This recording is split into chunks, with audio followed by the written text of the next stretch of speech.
से ले आने वाला प्रभु यीशु मसीह के अति पवित्र नाम में सब पवित्र लोगों को देता हूँ। प्रभु की बड़ी दया है कि प्रभु ने भविष्य में होने वाला बातों के बारे में हमें मिलकर के सीखने के लिए अवसर दिया। ये बातें मंडली के लिए नहीं है, लेकिन मंडली जानना जरूरी है। मंडली के लिए नहीं है तो भी मंडली ये बातों को जानना बहुत ही जरूरी बात है। मन सब जब प्रभु यीशु मसीह जब दुनिया में आया उस समय में इसराइल को एक धोखा हुआ, क्योंकि वो लोग पवित्र शास्त्र को पढ़ते थे, पवित्र शास्त्र को जानते थे, परंतु यीशु मसीह को उन्होंने नहीं पहचाना। देखो, उनको पवित्र शास्त्र में ज्ञान कम था ऐसा नहीं, उनको बहुत ज्ञान था है।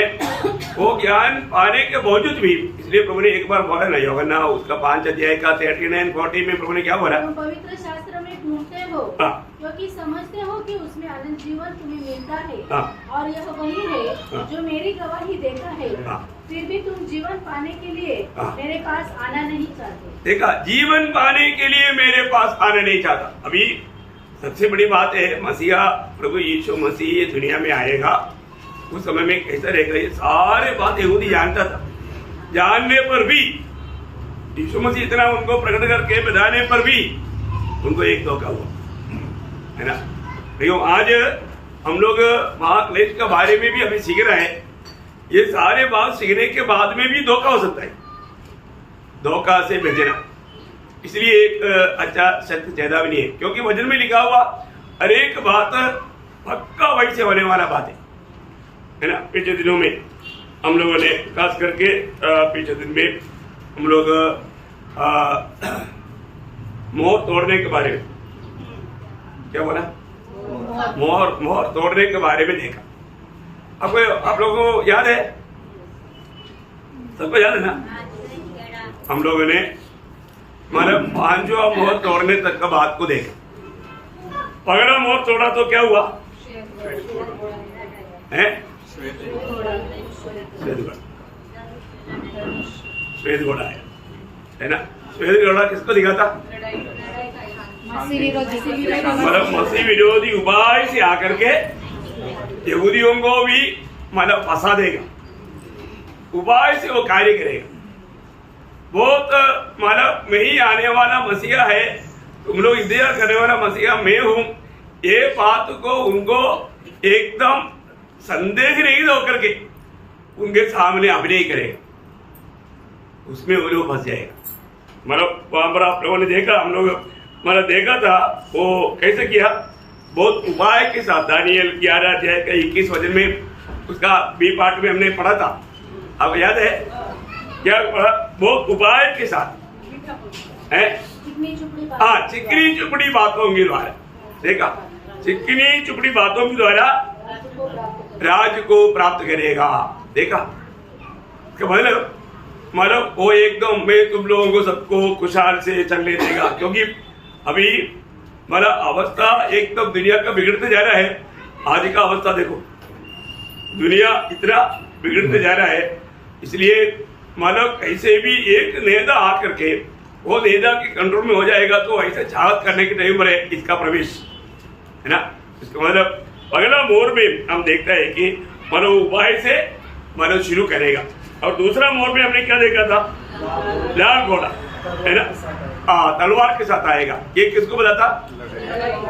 पहली बात लड़ाई और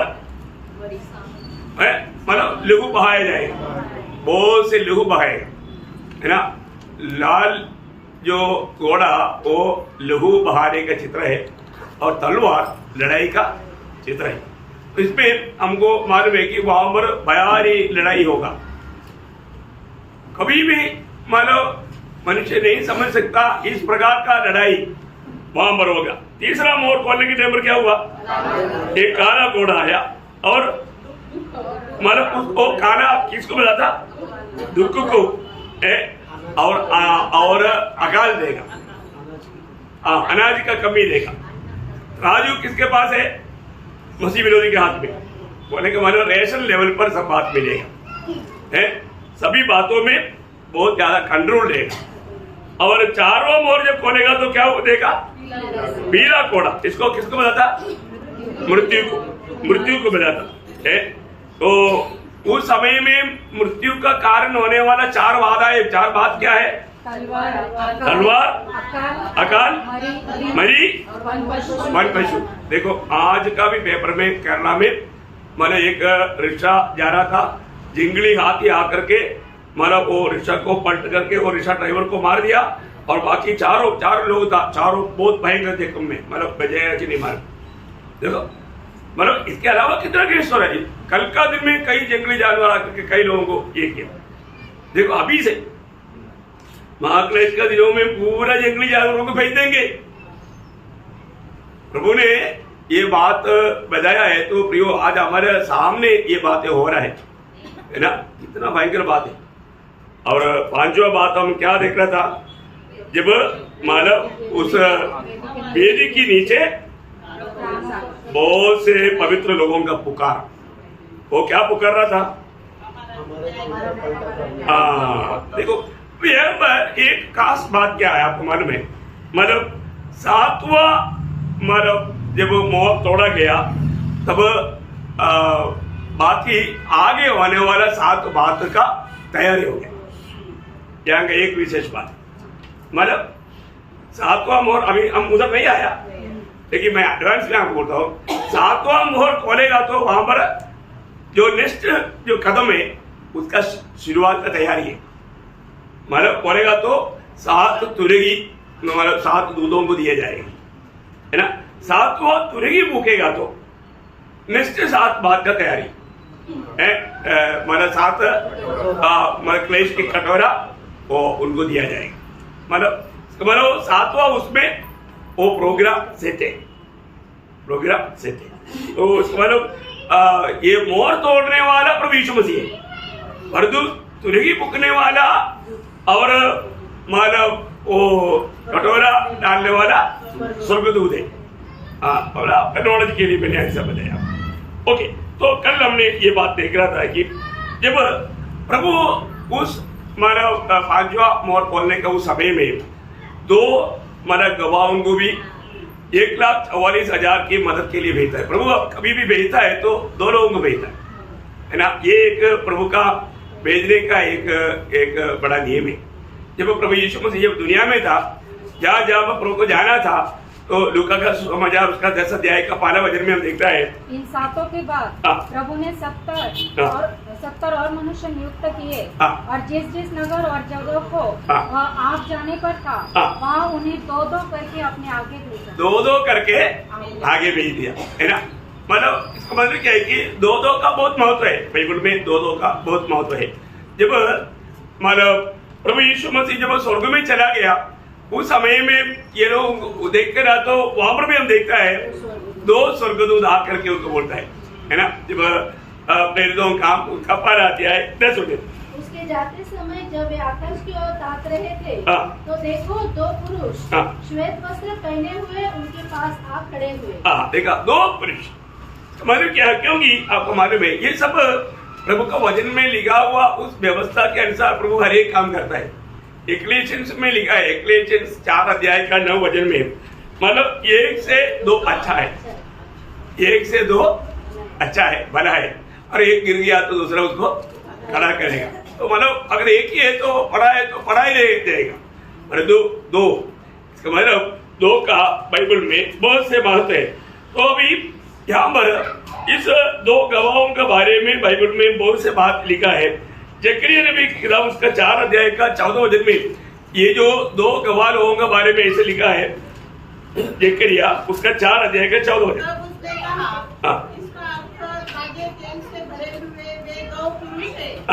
जो सारी पृथ्वी के परमेश्वर के पास हाजिर रहते हैं। देखो 2 पुरुषों के बारे में बोलता है तो ये लोग स्वर्ग में भी उनका बहुत बड़ा एक स्थान है। उसका 11 वचन भी पढ़ना। तब मैंने उससे फिर पूछा, ये 2 जैतून के वृक्ष क्या है जो दीवट की दाहिनी बाई और है? फिर मैंने दूसरी बार उससे बस मतलब वो संदेह क्लियर करने के लिए पूछा। तब उसका 14 वचन 4:14 जकरिया 4:14। तब उसने कहा, हाँ। इसका अर्थ हाँ। ताजे तेल से भरे हुए वे 2 पुरुष हैं हाँ जो सारी पृथ्वी के परमेश्वर के पास हाजिर रहते हैं। हाँ, मतलब इसका मतलब क्या है कि ये 2 पुरुष का बारे में एक बहुत बड़ा एक गवाही है। प्रभु की उपस्थिति में हमेशा रहने वाला 2 महान अभिषिक्त लोग हैं, है ना। अभी इसके बारे में मतलब बहुत तर्क वितर्क है। मतलब कई लोग सोचता है कि मतलब मूसा और एलिया है क्योंकि मतलब मूसा इस्राएल के लिए ज्यादा महत्वपूर्ण व्यक्ति है और एलिया मतलब भविष्यवक्ताओं का एक बहुत बड़ा एक मतलब छाया है। इसको मतलब मूसा और एलिया होगा तो अब कुछ लोग बोलता है नहीं एलिया और हानोक होगा। क्यों होगा?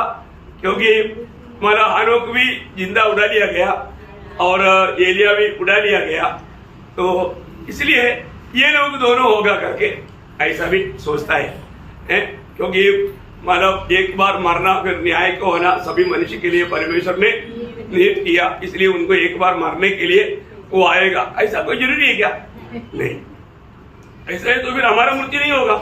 आज प्रभु आ गया तो है ना, हम हमारा रूपांतर होकर के उड़ा ली जाएगा। मतलब ये बातें नहीं है तो हम लोग इसके बारे में भी बहुत कुछ बात हम लोग देखता है कि वचन में मतलब उसका बारे में बहुत तर्क वितर्क देखता है। हम लोग बाद में उस भाग में आएगा तो उसको थोड़ा और डिटेल से देखेंगे।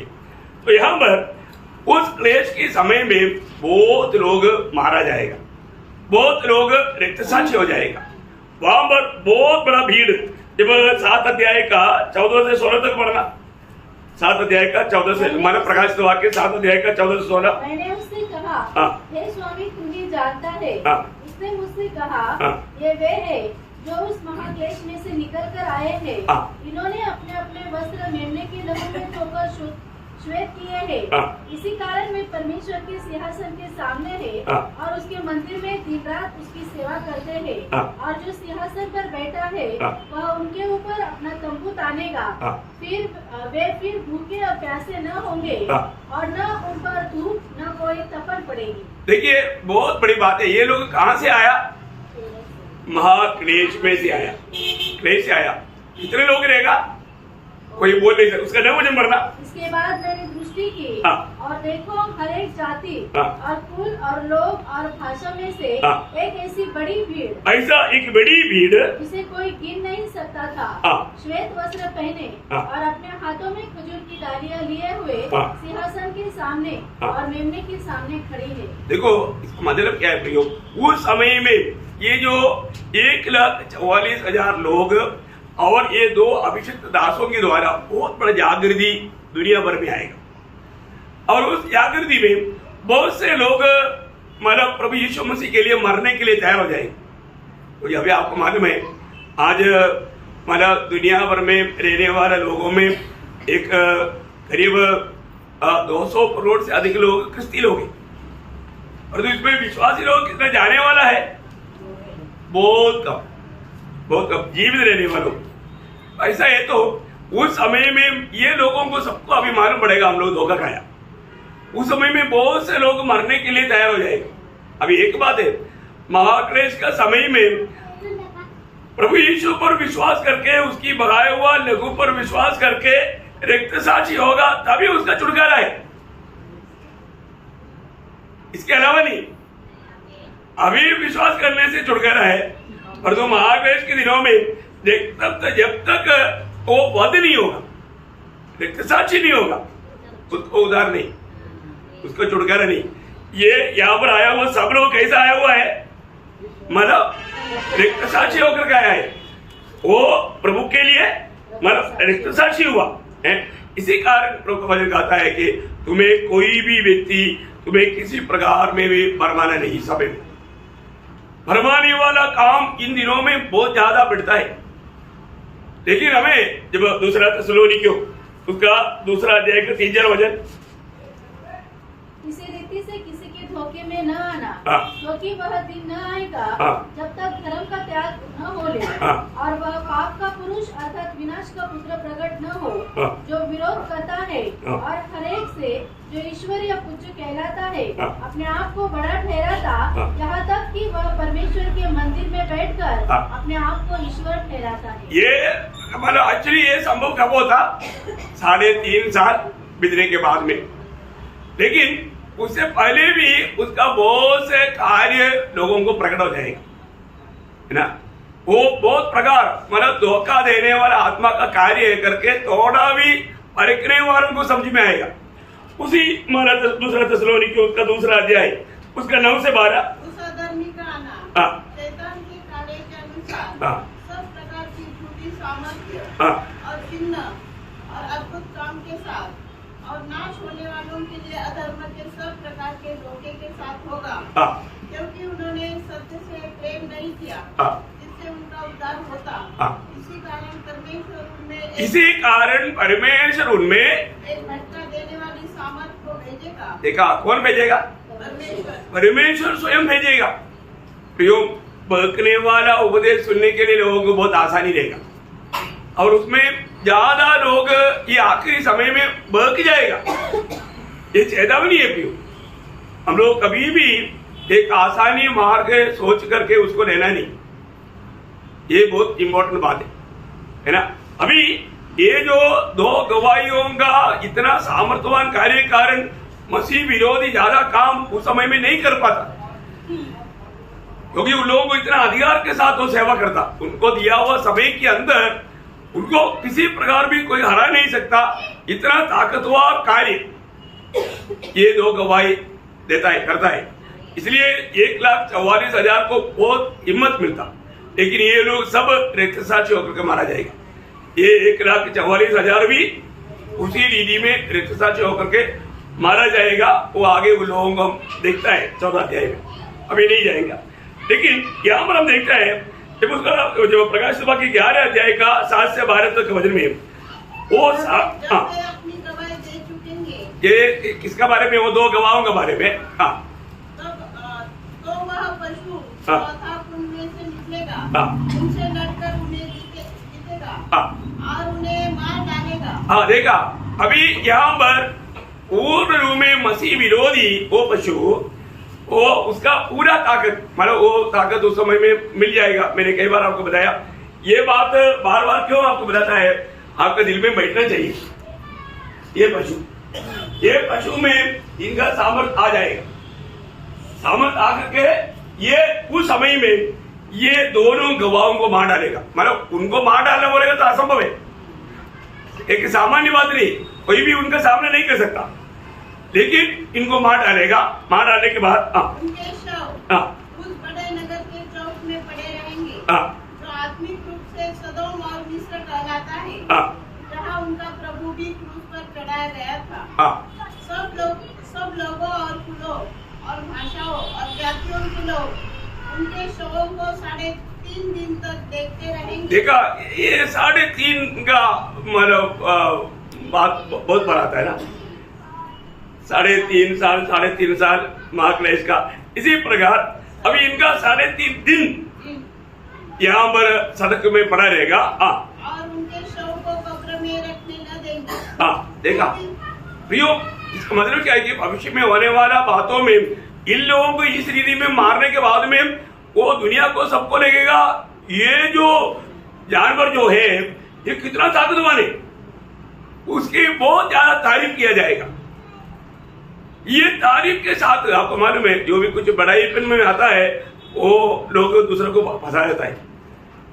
आगे पृथ्वी के रहने वाले उनके मरने से आनंदित और मगन होंगे और एक दूसरे के पास भेंट भेजेंगे, क्योंकि इन दोनों भविष्यवक्ता ने पृथ्वी के रहने वालों को सताया था। परंतु 3.5 दिन के बाद परमेश्वर की ओर से जीवन का श्वास उनमें बैठ गया और वे अपने पाँव के बल खड़े हो गए और उनके देखने वाले पर बड़ा भय छा गया। तब उन्हें स्वर्ग में से एक बड़ा शब्द सुनाई दिया, यहाँ ऊपर आओ। मतलब इसका मतलब क्या है कि ये 3.5 दिन के बाद में ये लोगों में श्वास आएगा और वो लोग ऊपर बुलाया जाएगा और चले जाएंगे उनकी आंखों के सामने। तो अभी यहाँ पर ये काम होने के बाद में ये जानवर क्या करेगा, ये पशु क्या करेगा? पशु का प्रतिमा भी बनाएगा, पशु स्वयं भी जाकर के मंदिर में जाकर के बैठेगा। देखो बोलेगा अभी तक अनेक बातों में विजय मैंने दिया तुमको, ये मंदिर तक मैंने बनने के लिए तुम्हें मदद किया। ये बात बोल के उसका 13 अध्याय का 14-15 वचन। उन चिन्हों के कारण जिन्हें उस पशु के सामने दिखाने का अधिकार उसे दिया गया था, वह पृथ्वी के रहने वालों को भरमाता था और पृथ्वी के रहने वालों से कहता था कि जिस पशु के तलवार लगी थी वह जी गया है, उसकी मूर्ति बनाओ। उसे उस पशु की मूर्ति में प्राण डालने का अधिकार दिया गया कि पशु की मूर्ति बोलने लगे और जितने लोग उस पशु की मूर्ति की पूजा न करे उन्हें मरवा डाले। देखा तो मतलब उस समय से यहूदी किसी भी कारण मूर्ति के सामने दंडवत नहीं करेगा। उस समय में अनगिनत रीति में लोग मारा जाएगा। प्रियो इसलिए प्रभु दानियल का किताब में दानियल उसका 11 अध्याय का 31 वचन। तब इसके समय खड़े होकर पवित्र स्थान को और पवित्र करेंगे और नित्य होम बलि को बंद करेंगे। वे उस घृणित वस्तु को खड़ा करेंगे, उस घृणित वस्तु को खड़ा करेगा। कौन सा है घृणित वस्तु? ये मूर्ति ये है घृणित वस्तु। देखिए भजन में लिखा हुआ हर एक बात मानव महाक्लेश की आदि समय में कम्प्लीटली मानव यहूदियों के खिलाफ में वो तैयार हो जाएगा। उस समय अगर उस समय की क्लेश बोलेगा तो साधारण क्लेश है क्या? नहीं, महाक्लेश है। आज हमको ऐसा क्लेश है क्या? नहीं, हमें सिर्फ कष्ट है। आज हमें थोड़ा सा कष्ट है। आज ये थोड़ा सा कष्ट जो सहने के लिए तैयार नहीं, वो महाक्लेश में जाएगा तो उनकी अवस्था क्या रहेगा? वो लोग उसको सामना नहीं कर पाएगा। आज हमारे जीवन में आने वाला, विश्वासियों के जीवन में आने वाला थोड़ा कष्ट, ये कष्ट में राजाधिकारी होकर के राज्य में लाएगा। दूसरा तिमोथी उसका दूसरा अध्याय 11-12 वचन। बात सच है, यदि हम उसके साथ मर गए तो उसके साथ जिएंगे भी, यदि हम धीरज से सहते रहेंगे तो उसके साथ राज्य भी करेंगे। हाँ प्रियो, आज हमें होने वाला एक चिमटी जैसा तकलीफ है। इस तकलीफ में ये तो प्रभु ने हमारे लिए मतलब बजाय हुआ बात है। प्रभु महाक्लेश या प्रभु बदला लेने के दिन में मंडली को प्रभु ये दुनिया में नहीं रखेगा, क्योंकि वो प्रभु की बात ना मानने वालों के लिए माना हुआ मंडली को उस समय में ये दुनिया में रहने नहीं देगा। और अब मंडली आप जब तक 19 अध्याय में जो ब्याह का बात आता है उसे पहले मंडली नहीं देखेगा, क्योंकि मंडली उसे पहले स्वर्ग में उड़ा लिया गया है ना। तो इसलिए यहाँ का विषय क्या है कि इतना क्लेश सब होने पर भी यहाँ पर कंट्रोल किसके हाथ में है? प्रभु यीशु मसीह के हाथ में है। प्रभु यीशु मसीह की अनुमति बिना उन दिनों में भी शैतान अपने पूरी आजादी में काम करने के टाइम पर भी नहीं कर सकता है ना। यहाँ पर विलाप गीत में ये वचन कहता है, विलाप गीत 3 अध्याय का 37। यदि यहोवा ने आज्ञा न दी हो तब कौन है कि वचन कहे और वह पूरा हो जाए? देखा, मतलब प्रभु कहते बिना कभी भी एक भी कार्य नहीं होगा प्रिय, है ना। आज भी बहुत विश्वासियों को विश्वास कम है। आप सोचता होगा आपके जीवन में इतना समस्या अच्छा है बुरा है? समस्या अच्छा है प्रिय। आपको मैं बताता हूँ, पहली बात, आप समस्या दूर होने के लिए एक सीमा तक प्रार्थना नहीं करना चाहिए, हैं? क्योंकि समस्या में हमारा विश्वास परखा जाता है। समस्या में और भी पवित्र जीवन बिताने के लिए मदद मिल जाता। समस्या में और भी हम प्रभु की शरणागत मिल जाता ना। समस्या में मार पड़ता, हम कहां तक प्रभु में विश्वास करता या शरण पाता, ये सब समस्या होगा तभी होगा। आज बहुत लोगों के जीवन में समस्या में लोग ठोकर खाता है क्योंकि उनको वजन और वायदा उनको मालूम नहीं। पहली बात अपने को इतना तो समझना चाहिए, पहला कुरिन्दी 10 का 13 वजन, सामर्थ्य से बाहर प्रभु कभी भी हमें परीक्षा में पढ़ने नहीं देगा। ये प्रभु का वायदा है। प्रभु को सबका हर एक लोगों के बारे में उनका सामर्थ प्रभु को मालूम है। तो मतलब कई लोगों को प्रभु ज्यादा प्यार करता है और उन पर ज्यादा प्रभु को विश्वास है, इसलिए प्रभु ज्यादा अनुमति देता। अभी हम लोग के बहुत बार परखा हुआ बात है, युवक को ऊपर प्रभु को बहुत विश्वास था, है ना, इसलिए युवक के जीवन में इतना बड़ी समस्या आया, क्योंकि बड़े समस्या में भी युवक मुझको नहीं त्यागेगा करके प्रभु को मालूम था। आज ऐसा कितने लोग हैं, कितने लोग बोल सकते हैं प्रभु ईयोब की जैसा भी समस्या आएगा तो मैं तुझ पर से मेरा विश्वास नहीं त्यागूंगा करके कितने लोग बोलेगा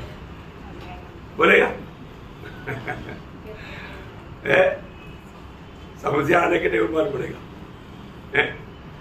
परंतु प्रियो उससे भी बढ़कर ईयोब के समय से बढ़कर हमें विश्वास करना चाहिए कि नहीं? उससे बढ़कर के प्रभु ने ये वचन का प्रकाश दिया है कि नहीं? प्रभु ने बात किया है कि नहीं?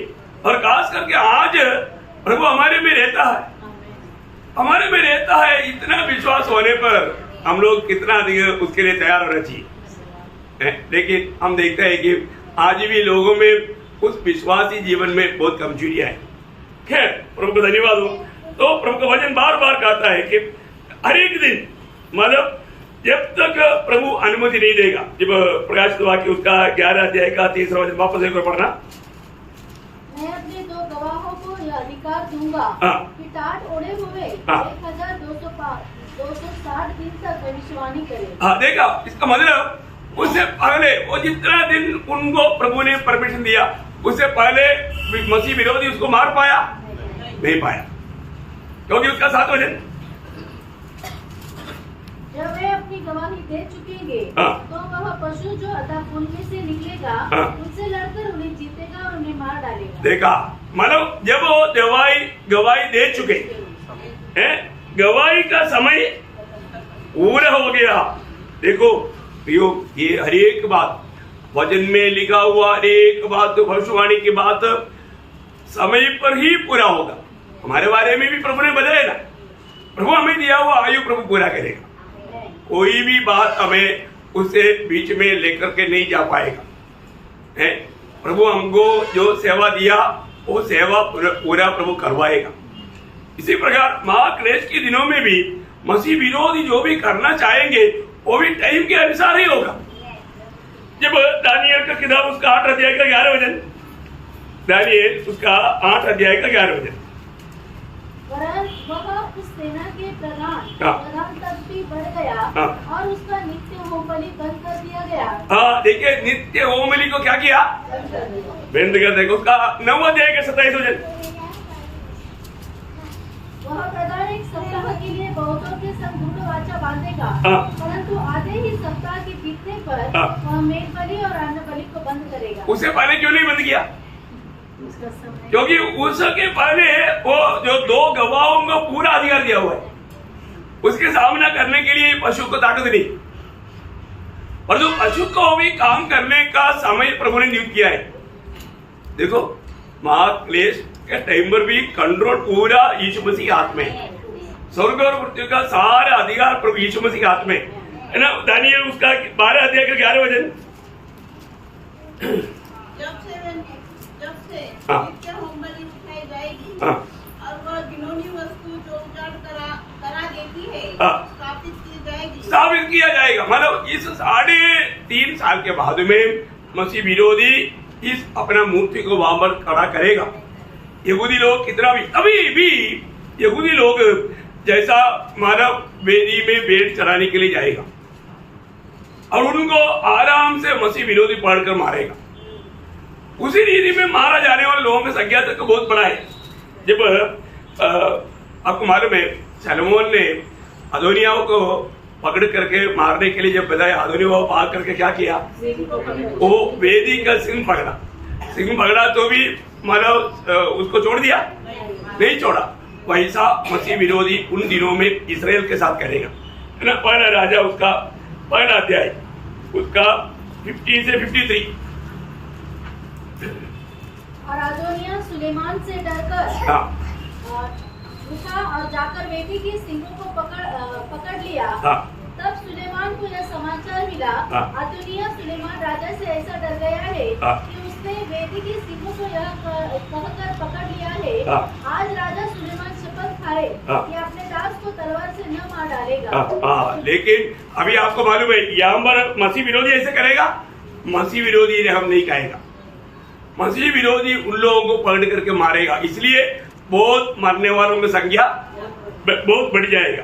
तो यहाँ पर इसी प्रकार आने वाला, जब हम लोगों ने जो अभी 6 अध्याय का 11 वचन में जो पढ़ा था, वापस एक पढ़ना। उनमें से हर एक को श्वेत वस्त्र दिया गया और उनसे कहा गया कि और थोड़ी देर तक विश्राम करो, जब तक कि तुम्हारे संगी दास और भाई जो तुम्हारे समान वध होने वाले हैं, उनकी भी गिनती पूरी न हो ले। मतलब उनको कितना दिन मतलब सावधान रहना पड़ेगा? थोड़ी दिन, फिर से कितना दिन है? 3.5 साल। अभी 3.5 साल का महाक्लेश के दिनों में भी बहुत लोग मारा जाने वाला है। उस समय तक ये 3.5 साल का दुनिया का समय उनको वहां पर चुप रहने के लिए बताया, शांत रहने के लिए बताया, क्योंकि उन दिनों में भी क्या होने वाला है, मसीह विरोधी बहुत लोगों को मारने वाला है, बहुत लोगों को मारने वाला है। जब लेकिन अभी जो भी उधर पहुंच जाता उनको क्या मिलता? उनको श्वेत वस्त्र मिलता। श्वेत वस्त्र किसको मिलता है? विजय लोग। किसको मिलता? विजय लोग। ये जो भी रक्तसाक्षी हुआ कौन है? वो विजय लोग है, उनको विजय लोगों में गिना जाएगा। मंडली नहीं, मंडली नहीं, मंडली में विजय लोग है वो नहीं, मंडली की विजय लोगों का पद भी अलग है। ये महाक्लेश के दिनों में मरने वालों में विजय लोग गिना जाएगा। कौन? आपको समझ में आ रहा है? हाँ, जो रक्तसाक्षी होकर मरेगा, है ना, उन लोगों को ही जब मंडली को दिया था ना, प्रकाश दुआ की 3 अध्याय के 5 वचन।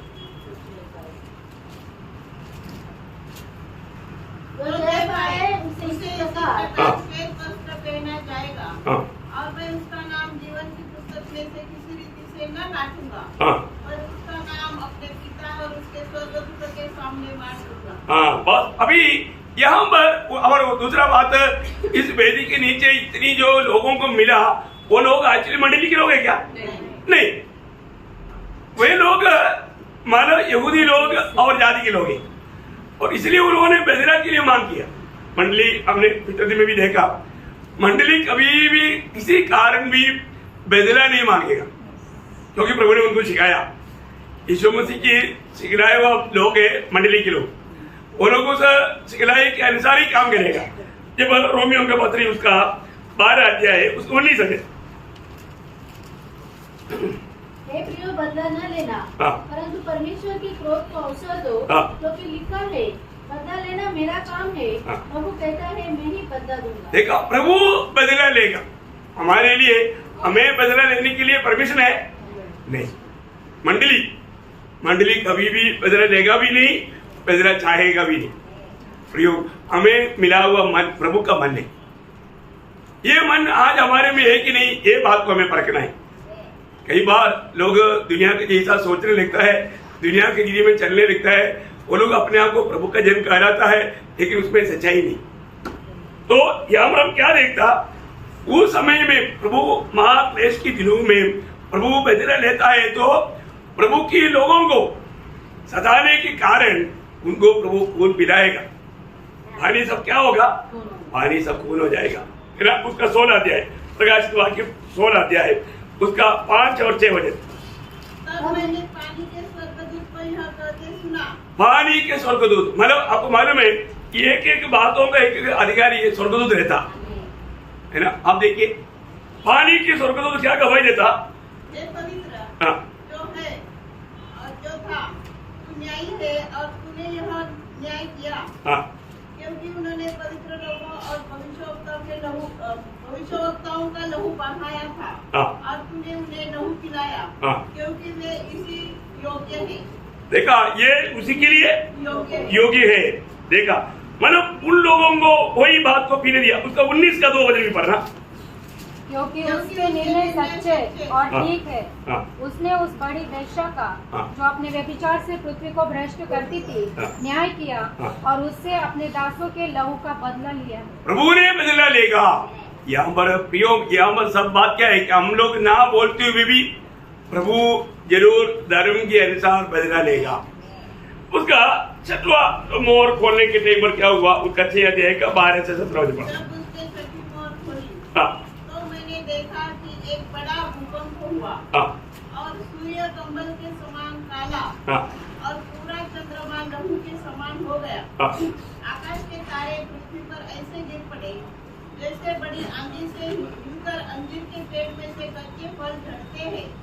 आकाश ऐसा सरक गया जैसा पत्थर लपेटने से सरक जाता है और हरेक पहाड़ और टापू अपने अपने स्थान से टल गया। बोलने का अर्थ ये, आप लोग सुन रहे हैं कि नहीं?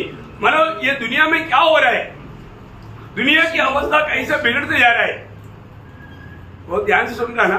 बढ़िया। तब पृथ्वी के राजा और प्रधान और सरदार और धनवान और सामर्थी लोग और हरेक दास और हरेक स्वतंत्र पहाड़ों की खोह में और चट्टानों में जा छिपे और पहाड़ों और चट्टानों से कहने लगे, हम पर गिर पड़ो और हमें उसके मुंह से जो सिंहासन पर बैठा है और मेढ़े के प्रकोप से छिपा लो, क्योंकि उनके प्रकोप का भयानक दिन आ पहुंचा है। अब कौन ठहर सकता है? देखिए, अभी यहाँ पर कौन कौन रो रहा है? प्रधानों, राजाओं, सरदार, धनवान। मतलब बोलने का अर्थ कोई भी प्रकार का जो लोग है सब रो रहा है। सब लोग बोलता है कि हमको बचाओ।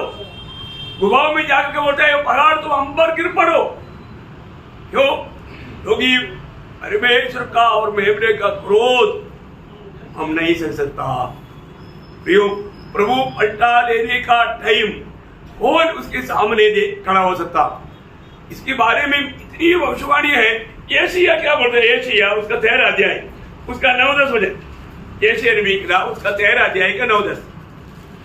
देखो यहोवा का वह दिन रोष और क्रोध और निर्दयता के साथ निर्दय के साथ। देखा, वो शब्दों को ध्यान से सुनना। निर्दय के साथ आता है कि वह पृथ्वी को उजाड़ डाले। देखा, पूरी पृथ्वी को उजाड़ डाले और पापियों को उसमें से नष्ट करे, क्योंकि आकाश के तारागण और बड़े बड़े नक्षत्र अपना प्रकाश न देंगे और सूर्य उदय होते होते अंधेरा हो जाएगा और चंद्रमा अपना प्रकाश न देगा। देखो, अभी से आपको मालूम है, साइंटिस्ट बोलता है कि सूरज में बहुत ऐसा अंधेर होने वाला चिन्ह दिखाई दे रहा है। मतलब उसमें रोशनी बाहर आने की रिकॉर्ड की बात हो रहा है करके साइंस मतलब ये कर रहा है, पेपरों में आता है। देखो, ये सारे बात ये क्लेश के दिनों में होगा।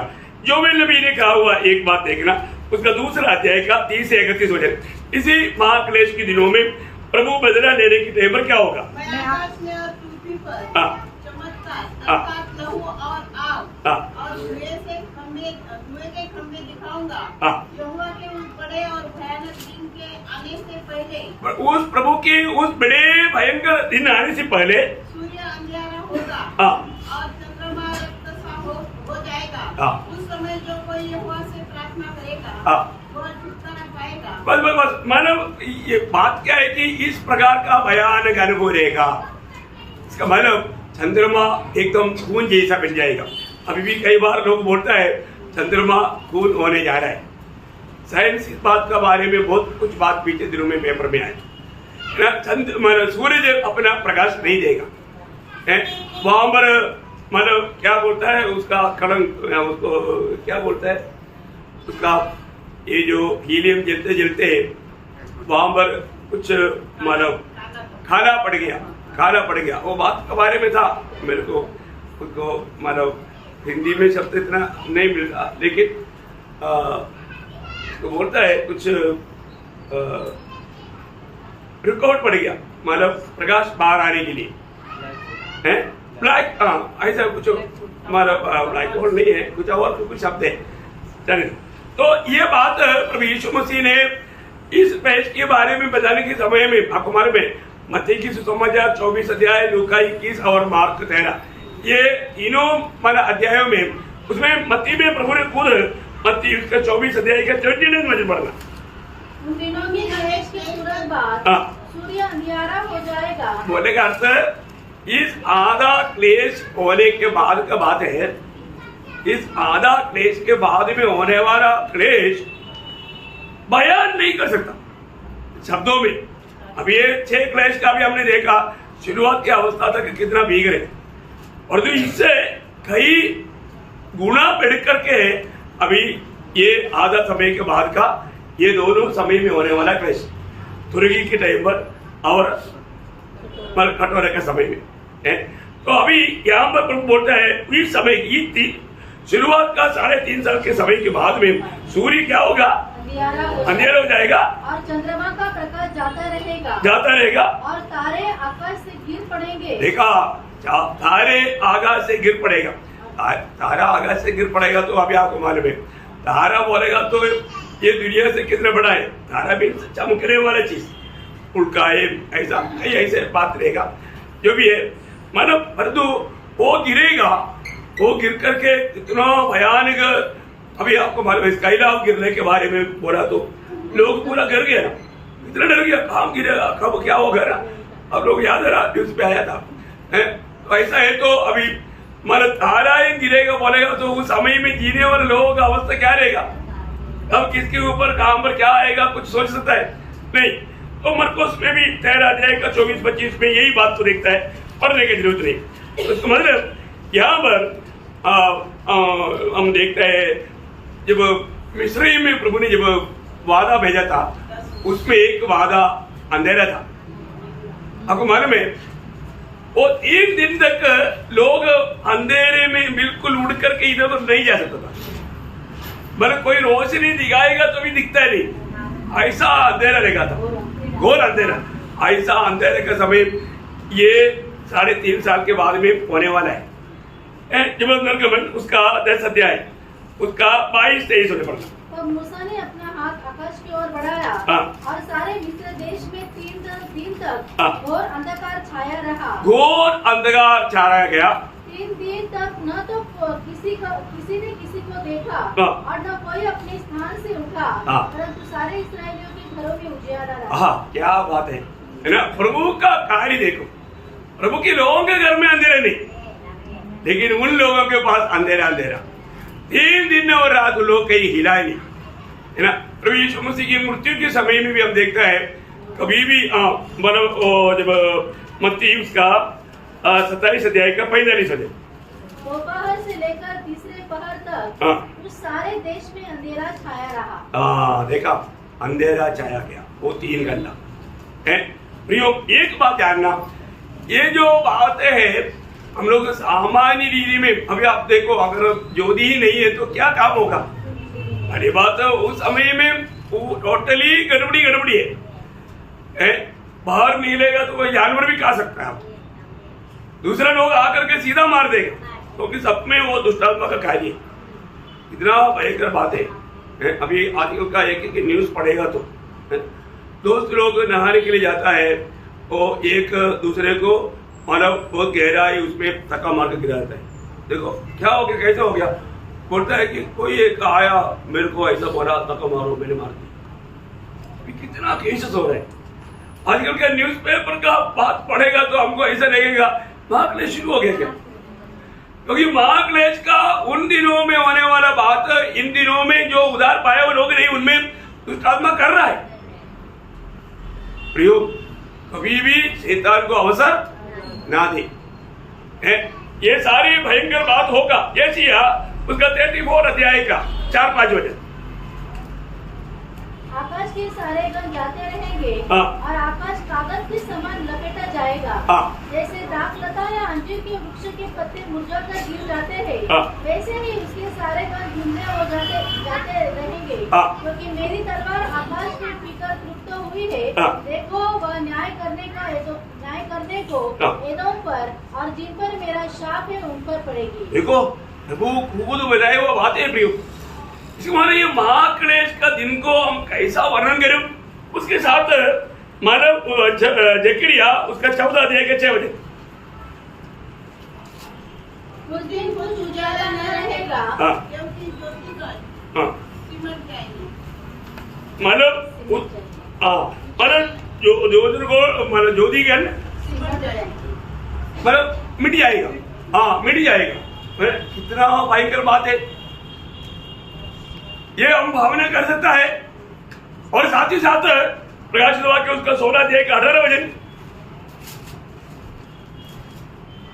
फिर बिजलियां चमकी और शब्द गर्जन हुए हाँ और एक ऐसा बड़ा भूकंप आया बड़ा भूकंप आया जब से मनुष्य की उत्पत्ति हाँ पृथ्वी पर हुई, हाँ तब से ऐसा बड़ा भूकंप कभी न आया था। देखा मानो उन दिनों में होने वाले एक एक संभव कैसा है, कभी हुआ नहीं और कभी होगा नहीं।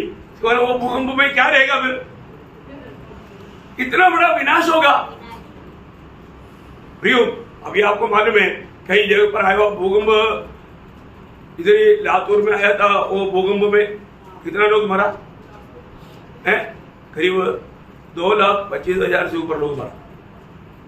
तो पहले क्या बोला था, 250 लोग मरा, फिर 500 बोला, फिर 10,000 बोला, एक तो बढ़ते बढ़ते लास्ट में 2 साल के बाद बोलता है 2,25,000 मरा।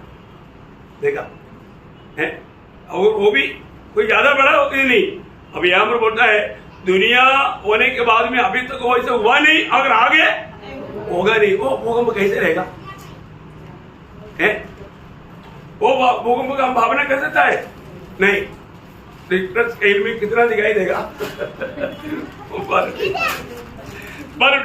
ओके। तब नहूम भविष्यवक्ता का किताब 12 अध्याय का 5वें वचन में इस महाक्लेश का दिन में मतलब धरती का अनुभव के बारे में और एक वर्णन है। इसके स्पर्श से पहाड़ कांप उठते हैं, पहाड़ कांप उड़े गए और पहाड़ियाँ गल जाती है, गिर जाती है। उसके प्रताप से पृथ्वी हाँ। और सारा संसार अपने सब रहने वालों समेत थरथरा उठता है। हाँ। उसके क्रोध का सामना कौन कर सकता है, हाँ। और जब उसका क्रोध भड़कता है हाँ। तब कौन ठहर सकता है। कौन ठहर सकता है, उसकी जलजलाहट आग के समान भड़क जाते हैं, हाँ। और चट्टानें उसकी शक्ति से फट फट कर गिरती है। ओ बाप रे, मतलब ये सब ऐसा लिखा है या मतलब सच में ऐसा होने वाला है।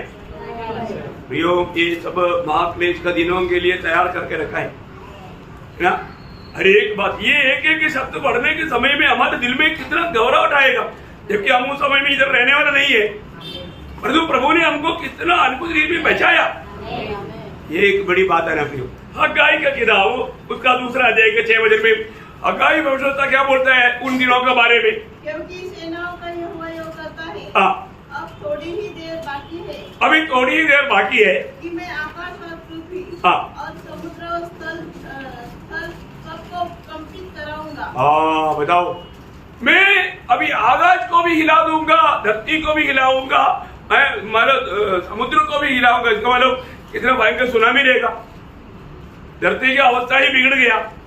अब उसका एक बड़ा एक चित्र क्या मालूम है, एशिया नबी ने मतलब कोई एक दुष्ट बच नहीं सकता, ऐसा भयानक अवस्था उस समय में धरती का रहेगा। जब एशिया 24 अध्याय का 17 से 20 वचन पढ़ना, बहुत ध्यान से रुक रुक कर पढ़ना। ये पृथ्वी के रहने वालों, भय और गड्ढा और फंदा तुम्हारे लिए है। अभी देखो मतलब सब लोगों में भय और गड्ढा ये सबके जीवन में आ चुका है। जो कोई भय के शब्द से भागे, अभी देखो ध्यान से सुनना, कोई ऐसा आवाज सुन करके भय के मारे अगर भागेगा तो वो गड्ढे में गिरेगा। भागने वाला सीधा जाकर गड्ढे में गिरेगा। और जो कोई गड्ढे में से निकले, अगर कोई गड्ढे से अगर बाहर आ गया वो फंदे में फंसेगा, वो फंदे में फंसेगा, क्योंकि आकाश के झरोखे खुल जाएंगे और पृथ्वी की नींव डोल उठेगी। देखा, पृथ्वी की नींव डोल उठेंगे, पृथ्वी फटकर टुकड़े टुकड़े हो जाएगी। देखा, पृथ्वी फटकर के टुकड़े टुकड़े हो जाएंगे। पृथ्वी अत्यंत कंपायमान होगी, वह मतवाले के समान डगमगाएगी और मचान के समान डोलेगी। वह अपने पाप की बोझ से दबकर गिरेगी, वो अपनी पाप की बोझ से दबकर गिरेंगे और फिर न उठेगी, ना उठेगा। देखा, कैसे अवस्था है प्रिय है। महाक्लेश का दिन का एक भयानकता का बात यहाँ पर ऐशिया है भविष्यवाणी की आत्मा में तो बताता है। वही बात को आमोस का किताब 5 अध्याय उसका 18 से 20 पढ़ना। बहुत ये सब पढ़ने के टाइम पर हमारे अंदर कितना हलचल हो जाता है। आज तुम पर जो यहोवा के दिन की अभिलाषा करते हो, यहोवा के दिन से तुम्हारा क्या लाभ होगा? वह तो उजियाले का नहीं अंधियारे का दिन होगा। जैसा कोई सिंह से भागे और उसे भालू मिले। देखा, सिंह से बच गया बोल करके थोड़ा श्वास लेगा तब तक भालू पड़ेगा उसको। या घर में आकर भीत पर हाथ टेके और सांप उसको डसे। देखा, घर में आकर के दीवार में लेकर के लंबा सांस लेगा तब तक उधर से सांप काटेगा। देखो क्या यह सच नहीं है? ये सच नहीं कि यहोवा का दिन उजियाले का नहीं वरन अंधियारे का ही होगा। हाँ, ऐसे घोर अंधकार का जिसमें कुछ भी चमक न हो। ओ प्रियो, प्रभु पलटा लेने वाला दिन, ये 3.5 साल के बाद का एक दिनों को हम लोग मालव बाद में देखने जा रहा है। कितना भयंकर रहेगा। एक सूचना है मैं आपको बताना चाहता हूँ। आमोस का ही 8 का 9 पढ़ना। परमेश्वर यहोवा की यह वाणी है, उस समय मैं सूर्य को दोपहर के समय अस्त करूंगा और इस देश को दिन पर अंधेरा कर दूंगा। मतलब क्या करेगा? मैं अंधेरा हो जाएगा। मतलब अभी सोचता नहीं, ऐसे एकदम अचानक अंधेरा आ जाएगा। प्रियो, इसका मतलब क्या है कि इस क्रोध के दिनों में कोई भी कड़ा नहीं हो पाएगा। अभी आराम से वचन सुनकर के उद्धार पाने के लिए प्रभु अच्छा मौका देता है। लेकिन जब प्रभु का क्रोध आ गया तो प्रियो कौन खड़ा रह पाएगा? है ना। सबन्या उसका पहला अध्याय के 14 वचन। सबन्या उसका पहला अध्याय के 14 वचन। यहोवा का भयानक दिन निकट है, वह बहुत वेग से समीप चला आता है। यहोवा के दिन का शब्द सुन पड़ता है, वहाँ वीर दुख के मारे चिल्लाता है। देखा, वीर दुख के मारे चिल्लाता है। बोलने का मतलब है मुझे बचाओ बोल के चिल्लाता है वीर। पड़ेगा तो उस समय का नंबर 1 गुंडे लोग, वो लोग भी बचा लो बचाओ बचाओ बोल के चिल्लाएगा। क्यों? परमेश्वर का क्रोध के दिन में कौन सामना कर पाएगा? प्रियो, प्रभु का अभी अनुग्रह के ये समय में हम प्रभु के वचनों को सुनकर के उसको मानने के लिए तैयार नहीं है तो वो अपनी क्रोध है ना। जब रोमियो 2 अध्याय के 6 से 8 थोड़ा पढ़ना। रोमियो 2 अध्याय के 6 से 8। वह हरेक को उसके कामों के अनुसार बदला देगा। जो सुकर में स्थिर रहकर महिमा और आदर और अमरता की खोज में है, उन्हें वह अनंत जीवन देगा। और जो विवादी है और सत्य को नहीं मानते वरन अधर्म को मानते हैं, उन पर क्रोध और कोप पड़ेगा। देखा, उन पर कोप और क्रोध पड़ेगा। इतना भाई करे, कोप भी पड़ेगा क्रोध भी पड़ेगा। है बोलने का अर्थ क्या है? इतना भयानक रीति में प्रभु उससे व्यवहार करेगा। उसका बारे में बाइबल में पढ़ने से कितना क्लियर लिखा। जब आप 76 का 7 वचन पढ़ना, उसका भी पाठ 76 का 7 वचन का भी पाठ। और जब तू क्रोध करने लगे तब तेरे सामने कौन खड़ा रह सकेगा? कौन खड़ा रह सकेगा?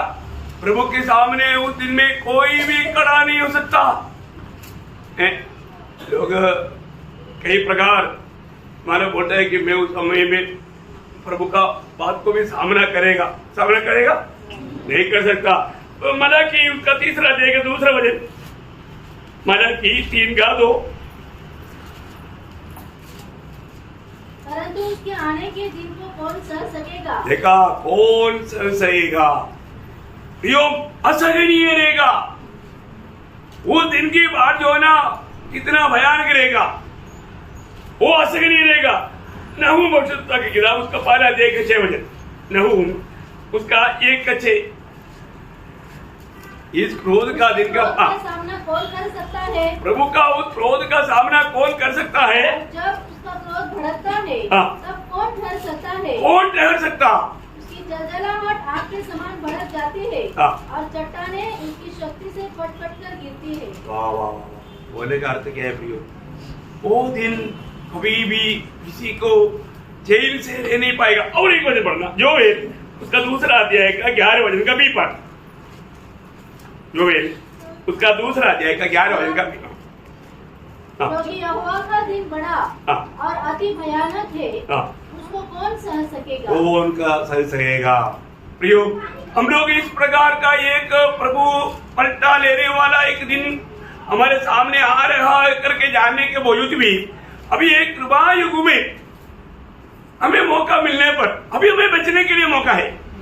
अभी उस समय में चट्टान की गुफाओं में जाकर के लोग, राजा लोग भी बोलेगा अंबर गिरो, हमें उस मेमने की और प्रभु का क्रोध से बचाओ।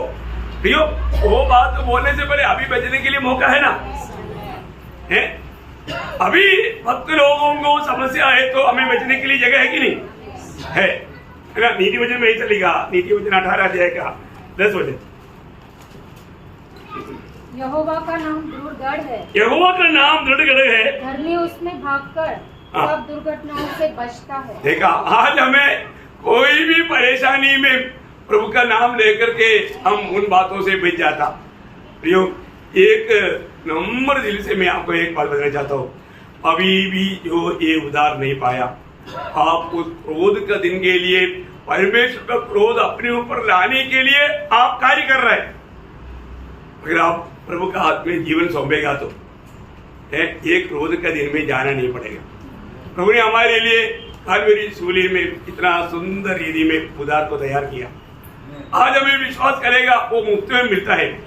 इसलिए नाश ना होने के लिए प्रभु के वचन में दिया हुआ एक ही चेतावनी पढ़ करके मैं आज यहाँ पर क्लास खत्म करूंगा, ताकि मैं कल आपको 7वां अध्याय में प्रवेश कर पाऊँ। तो अब वो वचन पढ़िएगा, वचन संहिता 2 अध्याय का 10 से 12 वचन। वचन संहिता उसका 2 अध्याय का 10 से 12। इसलिए अब हे राजाओं, बुद्धिमान बनो, बुद्धिमान बनो, हे पृथ्वी के न्यायियों, हे पृथ्वी की न्यायियों, यह उपदेश ग्रहण करो, ये उपदेश को ग्रहण करो, डरते हुए यहोवा की उपासना करो और कांपते हुए मगन हो, ईश्वर को चूमो। ऐसा ना हो कि वह क्रोध करे और तुम मार्ग ही में नष्ट हो जाओ, क्योंकि क्षण भर में उसका क्रोध भड़कने को है। धन्य है वे जिनका भरोसा उसमें है। धन्य है वे जो जिनको हमारे प्रभु के पुत्र के ऊपर भरोसा है। प्रभु यीशु मसीह में भरोसा करेगा तो मैं आपको बताना चाहता हूँ प्रियो, हमें भेजने के लिए अच्छा मौका है। अभी हमें उधार पाने के लिए हमें कुछ भी खर्च करने की जरूरत नहीं। मुफ्त में अगर हम प्रभु यीशु मसीह की कालवरी सूली के बलिदान पर विश्वास किया, भागलेस के दिनों में भी वो लोग उधार पाता है, बेचता है। कैसे बेचता? सूली की मृत्यु से। मतलब राज्य का समाचार है तो भी विश्वास क्या है? प्रभु यीशु मसीह की सूली, उसमें बहाए हुआ खून, उसके द्वारा ही मेरे छुटकारा है, बात तो अंगीकार करना पड़ेगा। अभी वो करेगा तो कितना अच्छी बात है।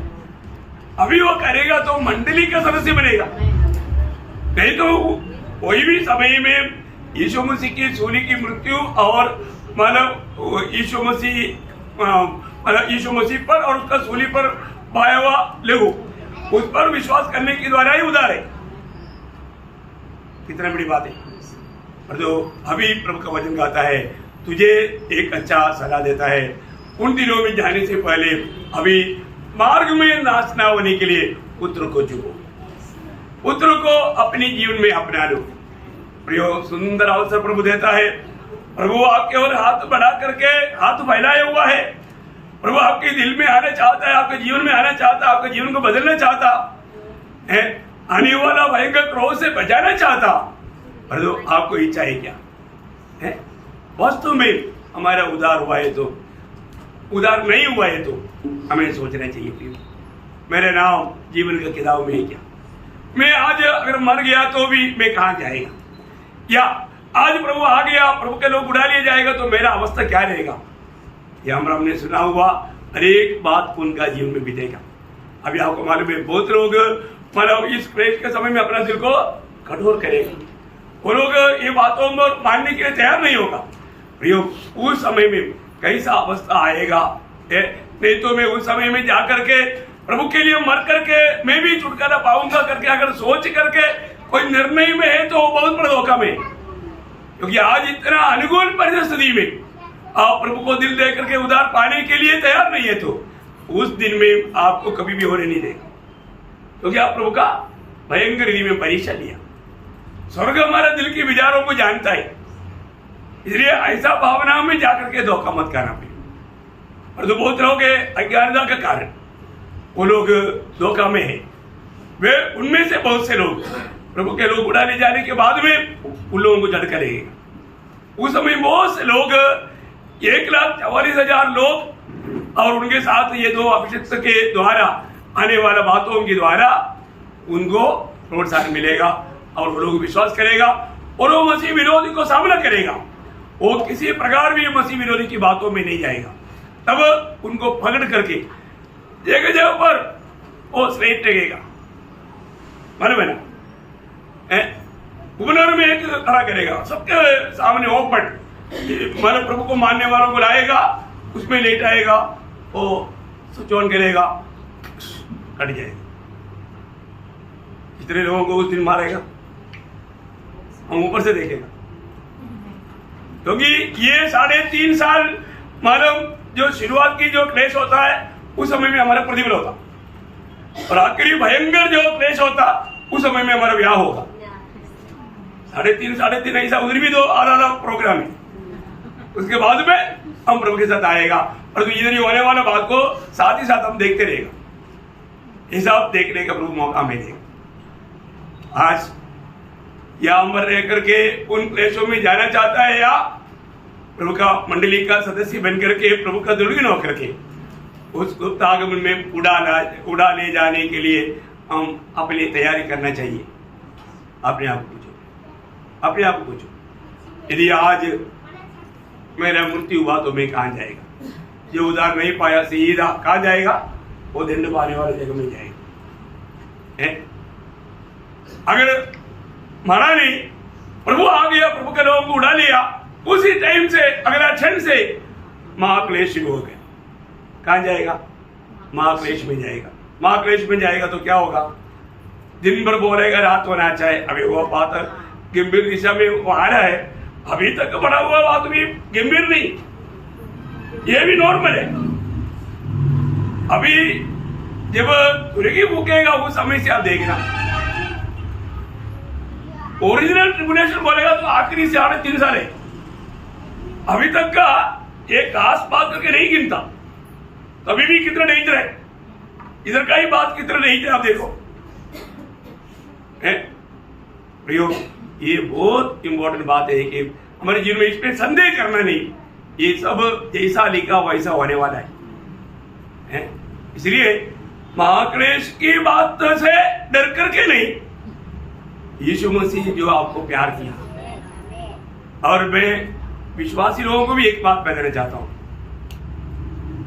आप आज वास्तव में मसीह के लिए जीता है कि नहीं? आप प्रभु में हैं पर तो आप मसीह के लिए नहीं जी रहा है तो भी एक उधार पाया हुआ सच्चा अनुभव नहीं।